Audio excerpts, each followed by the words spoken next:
Hello students, welcome again. आज की अपनी इस क्लास से हम शुरू करने जा रहे हैं कॉम्बिनेशनल सर्किट। डिफरेंट गेट्स, उनके क्या स्पेशल फीचर्स हैं और फिर किसी भी गिवन बुलियन एक्सप्रेशन को मिनिमाइजेशन करने की डिफरेंट पॉसिबिलिटीज़ को हम डिटेल में डिस्कस कर चुके हैं। अब इनका एप्लीकेशन पार्ट जो है वो रहेगा कॉम्बिनेशनल सर्किट डिज़ाइन। इस यूनिट में हम कुछ जो पॉपुलर कॉम्बिनेशनल सर्किट है जो as a application part different circuits में अप्लाई होते हैं, जैसे कि encoder, decoder, half adder, full subtractor, multiplexer, जो ऑलरेडी पॉपुलर डिवाइसेस हैं, जो सर्किट्स हैं, उनको हम डिटेल में पढ़ेंगे। एज वेल एज हमें ये डिज़ाइन ऑब्जेक्ट भी दिया जा सकता है कि आप इस तरीके का सर्किट डिज़ाइन करें। तो पहले हम ये देखते हैं कि कॉम्बिनेशनल सर्किट्स बेसिकली होते क्या है। कॉम्बिनेशनल सर्किट्स, अगर हम कॉम्बिनेशनल सर्किट्स को देखें तो इसमें आपका एक सेट ऑफ इनपुट वेरिएबल्स होगा और उस सेट ऑफ इनपुट वेरिएबल्स को डिफरेंट कॉम्बिनेशन ऑफ गेट से प्रोसेस करके आउटपुट लाइंस आपने डिसाइड कर रखी होगी। ये इनपुट वेरिएबल और ये आउटपुट वेरिएबल दिए गए ऑब्जेक्ट के अकॉर्डिंग डिसाइड होंगे। Output depends only on present और रिसेंट इनपुट कंडीशंस ओनली।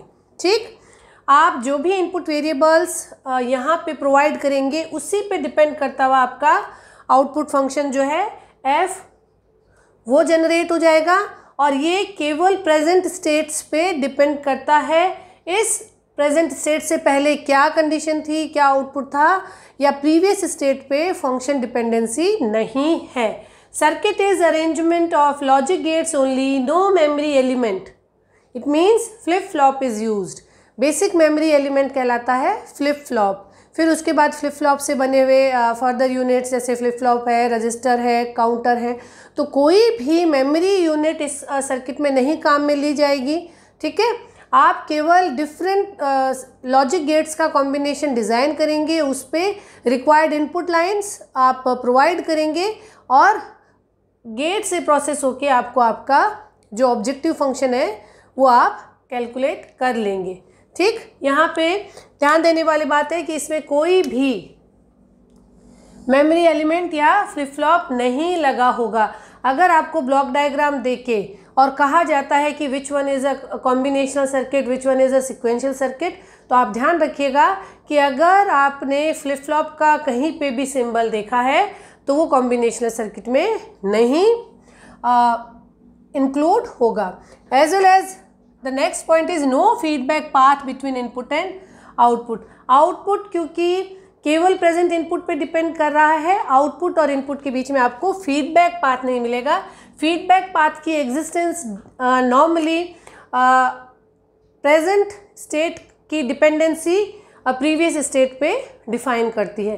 तो अगर आपकी present output state previous output state पे भी डिपेंड करती है तो एक आपका फीडबैक पाथ आपको सर्किट में दिया हुआ होगा।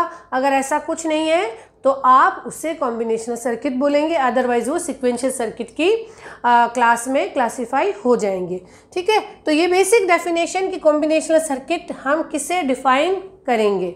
ठीक, उसके बाद में हम कुछ पॉपुलर जो हमारे कॉम्बिनेशनल सर्किट है जो कि यूनिवर्सिटी एग्ज़ाम में डिस्क्राइब करने के लिए पूछे जाते हैं, डिटेल डिस्क्रिप्शन उनका पूछा जाता है। As well as objective circuit, objective exam में आपको सर्किट आइडेंटिफाई करना या उनके किसी भी मेथडोलॉजी में सर्किट एलिमेंट्स पे या उनकी आउटपुट स्पेसिफिकेशंस पे आपसे प्रॉब्लम पूछी जा सकती है, तो हम उनको डिटेल में पढ़ेंगे। पढ़ने का प्रोसीजर ये रहेगा कि हमारा सर्किट, जो भी हमें लॉजिकल सर्किट, कॉम्बिनेशनल सर्किट पूछा गया है, उसका एप्लीकेशन क्या रहता है, उसमें कितनी इनपुट लाइंस होती है, कितनी आउटपुट लाइंस होती हैं। फिर आप जो भी आपका फंक्शन है उस फंक्शन को मिनिमाइज करके आपने सर्किट डायग्राम कैसा बनाया। तो ट्रुथ टेबल होती है, उसका सर्किट डायग्राम होता है और उसका डिस्क्रिप्शन होता है जो कि आपको डिटेल में पढ़ना है। एज वेल एज फिर एक स्पेसिफिक सर्किट की कुछ एप्लीकेशन पार्ट्स जो आप रिपीटेडली अपने डिजिटल सर्किट में काम में ले रहे हैं वो भी हमें समझनी होगी। जैसे डिकोडर है, अगर आप एक सिलेक्शन के लिए एलिमेंट काम में लेते हैं तो आप 3 to 8 एड्रेस लाइन सिलेक्शन के लिए, चिप सिलेक्शन के लिए, तो आपको डिकोडर पढ़ने के बाद उसका वो एप्लीकेशन पार्ट भी हम स्पेसिफिकली देखेंगे। मल्टीप्लेक्सर जो है उनकी एप्लीकेशन होता है बुलियन फंक्शन इम्प्लीमेंटेशन के लिए, तो वो भी हम डिटेल में डिस्कस करेंगे। As each circuit consist of variety of technical problems और कॉम्पिटिटिव एग्जाम में ऑब्जेक्टिव प्रॉब्लम, सब्जेक्टिव प्रॉब्लम कैसे कैसे किसी डिवाइस से रिलेटेड पूछे जाएंगे उनको हम डिटेल में डिस्कस करते जाएंगे। तो सबसे बहुत ही इनिशियल जो डिस्क्रिप्शन आता है that is for half adder and full adder. पहले हम हाफ एडर पढ़ना शुरू करते हैं। हाफ एडर एक ऐसा सर्किट है जो 2 बिट्स को ऐड करता है और रिजल्ट में उनके एडिशन का, बाइनरी एडिशन का, ठीक है, सम और कैरी जनरेट करता है। तो अगर हम 2 बिट्स x और y को इनपुट की तरह कंसीडर करें, यहाँ पे 2 इनपुट लाइन्स होंगी, 2 आउटपुट लाइन्स होंगी। इनपुट लाइन्स आपकी 2 बिट्स हैं जिन्हें आपको ऐड करना है, x एंड y। एक आउटपुट लाइन आपकी सम है, दूसरी आउटपुट लाइन आपकी कैरी है। इनपुट अगर 2 हैं तो इनपुट के कॉम्बिनेशन 4 बन सकते हैं, 0 0 0 1 1 0 1 1। अगर दोनों इनपुट 0 0 हैं तो दोनों का सम 0 होगा, कैरी भी नहीं जनरेट होगी। अगर 1 0 है तो सम इन दोनों का 1 हो जाएगा, कैरी भी नहीं जनरेट हुई है। 1 0 अगर है तो सम इनका 1 हो जाएगा, कैरी अभी भी नहीं जनरेट हुई है। एज वेल एज अगर आप 1 + 1 का बाइनरी एडिशन करते हैं तो 1 + 1 इज 2। 2 को कैसे लिखते हैं आप? 1 + 1 = 2। 2 को आप लिखते हैं 1 0, तो एडिशन हो जाता है 0 और ये आपकी होती है कैरी, जो कि जनरली आप पुट फॉरवर्ड कर देते हैं, नेक्स्ट बिट्स में आप ऐड कर देते हैं। तो 1 + 1 को ऐड करने पे सम बिट रहेगी 0 और कैरी बिट रहेगी 1, सम 0 एंड कैरी 1। तो इस तरह से आपने इसकी ट्रुथ टेबल लिखी। पहले सर्किट डिस्क्रिप्शन, 2 बिट्स का addition, generation of sum and carry output, फिर उसकी ट्रुथ टेबल लिखी। इस ट्रुथ टेबल से आप इन आउटपुट लाइंस का फंक्शन एक्सप्रेशन लिखेंगे। सम कहाँ कहाँ पे 1 है? सम 1 है आपका x बार y प्लस x y बार पे आपका सम 1 है। ये हम कैनोनिकल SOP फॉर्म में आउटपुट को डिफाइन कर रहे हैं। तो आप ये देखिए x बार y प्लस x y बार क्या होता है? x और y के बीच में XOR function. As well as आप देखिए कैरी कब हाई है? कैरी हाई है आपका जब x और y दोनों ही हाई हो। तो carry will be high when x y both are high. तो x y दोनों 1 होने पे आपको कैरी 1 मिल जाएगी।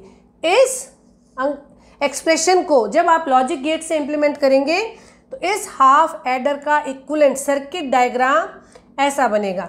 x और y 2 इनपुट लाइंस, उनको जब आप x और गेट से पास करेंगे तो आपको सम मिल जाएगा, और इन दोनों इनपुट लाइंस को अगर आप एक एंड गेट से पास करेंगे तो आपको कैरी मिल जाएगी।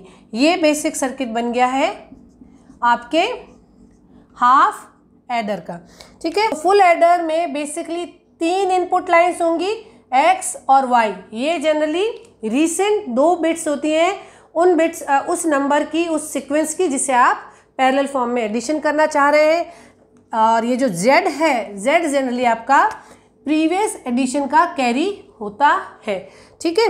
तो ये तो हुआ कि फुल एडर हमने बनाया क्यों, फुल एडर के ये जो इनपुट्स हैं उनका क्या सिग्निफिकेंस है। ये x, y और z 3 इनपुट बिट्स को कंसिडर करेगा, उनका बाइनरी सम परफॉर्म करेगा, ठीक है। बाइनरी सम में जैसे कि अगर 3 आता है तीनों बिट्स का सम, तो सम क्या रहता है? सम भी 1, कैरी भी 1। तो बाइनरी उनका सम परफॉर्म किया जाएगा और सम और कैरी आपकी एज ए आउटपुट डिस्प्ले होगी, ओके।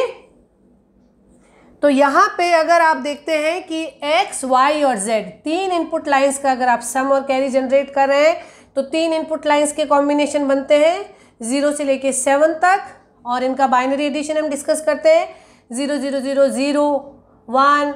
आपने ये टोटल सम लाइंस को, आपने सम आउटपुट को आपने समराइज किया। कैरी कहाँ कहाँ जनरेट होगी ये भी हमने लिखा। अगर इनपुट 1 1 है तो इसका सम 0 हो जाएगा और कैरी 1 हो जाएगा।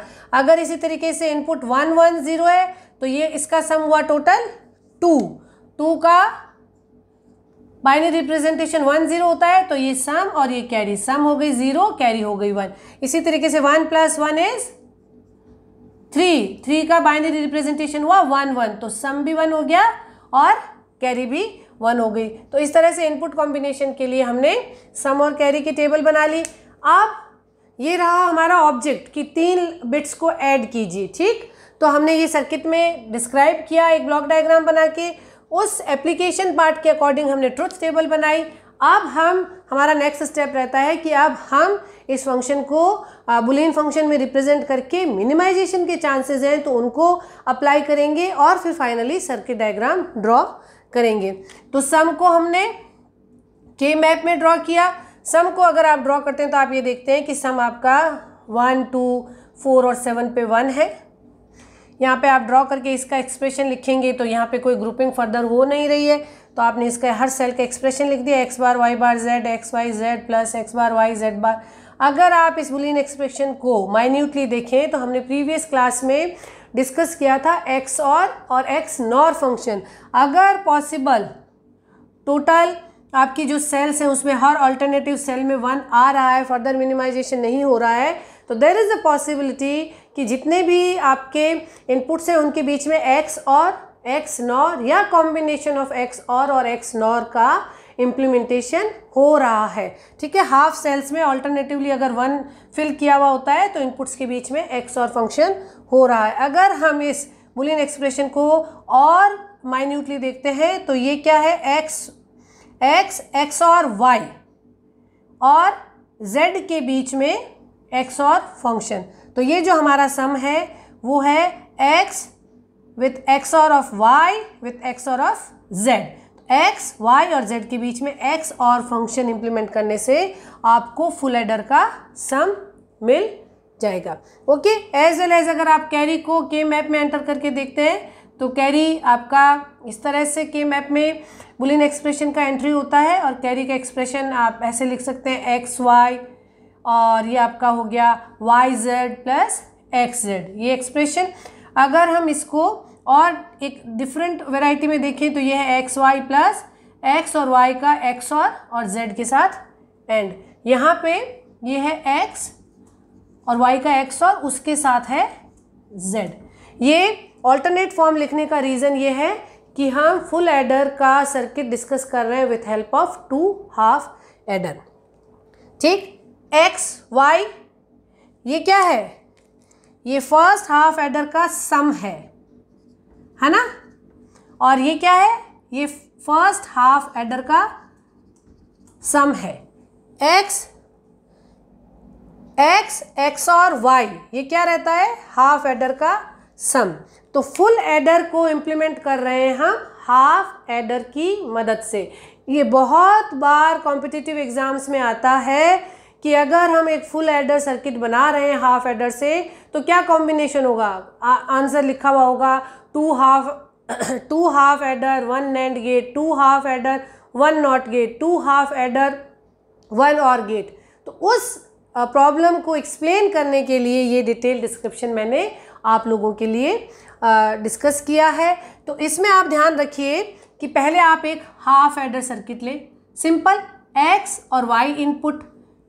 हाफ एडर का मतलब क्या, हाफ एडर का मतलब है कॉम्बिनेशन ऑफ x और एंड एक एंड गेट, x और एंड गेट, ये कॉम्बिनेशन आपका एक हाफ एडर बनता है।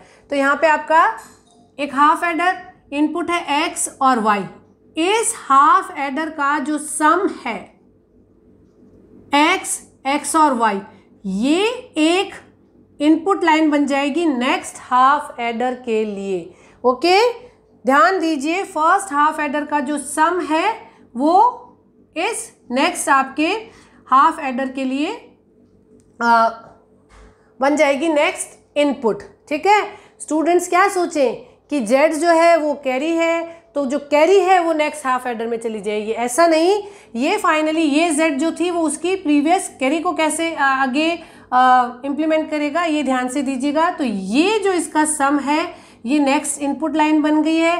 अब ये इस हाफ एडर के XOR गेट में भी जा रही है और उसके एंड गेट में भी जा रही है। देखिए ये फर्स्ट हाफ, ये हो गया आपका एक हाफ एडर x और एंड, x और y का XOR फंक्शन xy, ये हो गया आपका फर्स्ट हाफ एडर। इसके सम को आपने लिया और ये जो z आपकी तीसरी इनपुट लाइन है, ये तीसरी इनपुट लाइन और इसका सम लाइन जो है वो नेक्स्ट हाफ एडर का ये सेकेंड हाफ एडर है। इनके इनकी इनपुट लाइंस बन जाएंगी। नेक्स्ट XOR में एक तो सम जाएगा, previous sum, as well as next input भी जाएगा। कैरी कैलकुलेट करते वक्त भी ये सम और नेक्स्ट इनपुट एंड फंक्शन से पास होंगे। ये जो फाइनल इस सम के साथ नेक्स्ट बिट को ऐड करने पे आपको फाइनल सम मिल जाएगा।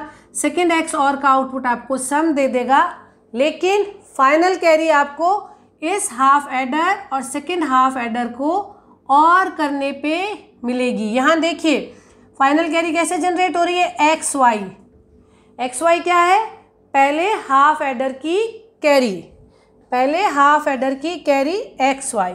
कि ये जो फाइनल कैरी है ये क्या कॉम्बिनेशन है, ये फाइनल कैरी आपका इस एंड गेट का आउटपुट फाइनल कैरी नहीं होता, ये कैरी है फर्स्ट हाफ एडर की carry plus first half adder का सम और सेकेंड जो आपकी थर्ड जो लास्ट बिट है उसका प्रोडक्ट। क्योंकि अब ये सम नेक्स्ट इनपुट बन रहा है नेक्स्ट हाफ एडर को, तो ये इनपुट Z का और फंक्शन, इसकी C1 और इसकी C2, दोनों हाफ एडर की कैरी का और करने पे जो सम है वो फाइनल कैरी होती है।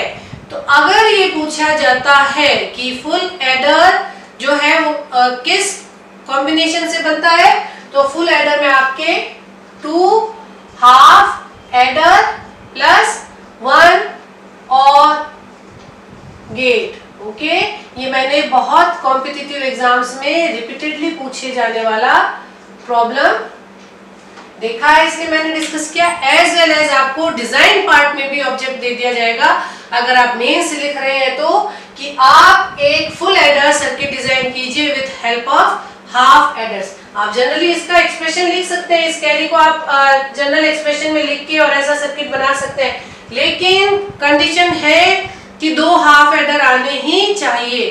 तो आप फिर इसी तरीके का आउटपुट बनाएंगे और इसी तरीके के आउटपुट को आप जो डिस्क्रिप्शन है उसमें मेंशन करके अपना कंप्लीट प्रॉपर आंसर मेंशन करेंगे।